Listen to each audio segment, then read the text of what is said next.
Levi Kurakipa was a man our team came across while covering evictions on longtime National Housing Corporation tenants in Lei. He was a public servant, a senior court sheriff who served in the Morbe province for more than 30 years. Levi and a fellow public servant, Amos Tarali, rented this NHC duplex at Eriku and lived there for over 20 years.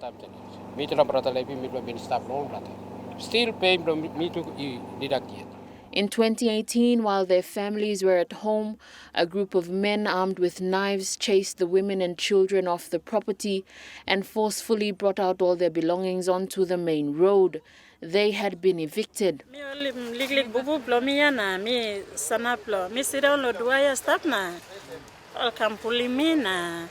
Last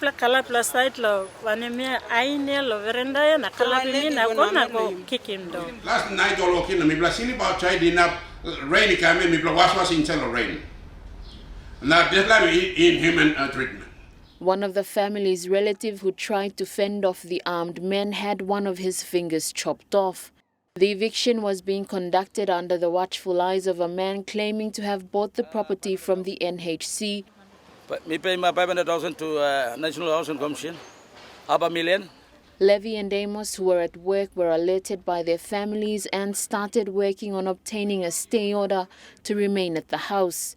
They were successful, however. The battle over the property to remain legal tenants was far from over.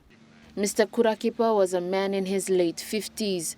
He had children in university, a family to feed, and a court battle on his plate. The financial stress was immense. He started to get sick frequently. The family was worried about his health. The case was dismissed for want of a Section 5 notice, which is a notice of claims against state. Move him. It's in the process. It's in the process, but in the long run, all got money, me plan got money.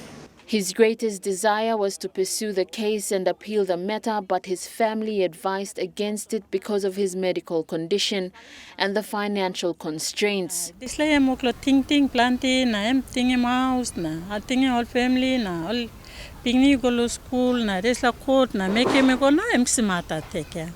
Time I'm simata take na me to plaping go stop lo ICU ya lo engao. The Kurakipas moved to a block at Kamkumung.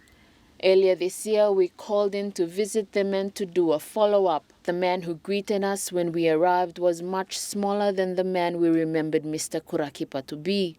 After their case was dismissed, they planned to file a human rights case for the inhumane treatment their families were given. After spending so much money on the previous court battle, their funds had been exhausted, and so were the families. When we spoke to Mr Kurakipa, he became emotional and he couldn't hold back tears as he talked about how unfair they had been treated as nationals and public servants.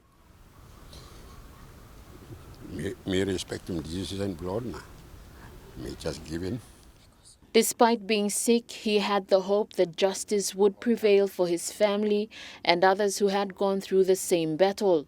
He was vocal about a system whose integrity had been tarnished and manipulated by money.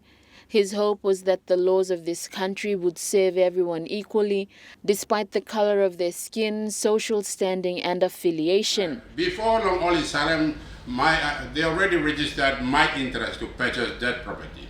Now, me find out as 2014, me go down the follow-up of the letter, me find the matter of all in Salem location to limited. And then me give this la time he come now, me give him legal action, he come in Napoli, evicted him.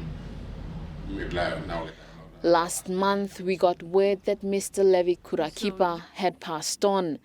He passed on without seeing the justice he had hoped for, without filing the human rights case that he and Amos Tarali hoped to pursue, but were set back because they had no funds. His story resonated with many other Papua New Guineans who had the experience of being kicked out of their homes unlawfully, especially from NHC properties. How many more Papua New Guineans will have to go through the same treatment? How many others are legal tenants but have to be kicked out because money plays a bigger motive than the welfare of a person and a family? How many others have to let cases go because they don't have the money to pursue the costly battles? How many more will fall ill under the stress of fighting a system that's supposed to be fair to the people? Mr. Levi Kurakipa was vocal against the corrupt NHC system. He didn't mince his words and he was unafraid. Saya miko niat na mi platingo sa orang jualan bata NHC ama David Kaupa, John Dege, Mei Lin, Lin, all this law relations one me kami I me must talk sa this one me. This is my country. Me one me blood me pundan loya me bagodan na. I hope that his words were not in vain and that the government will indeed take stock of how NHC business has been carried out through the years. I hope for the sake of those who've gone without seeing the changes that the government will do what they preach to take back PNG.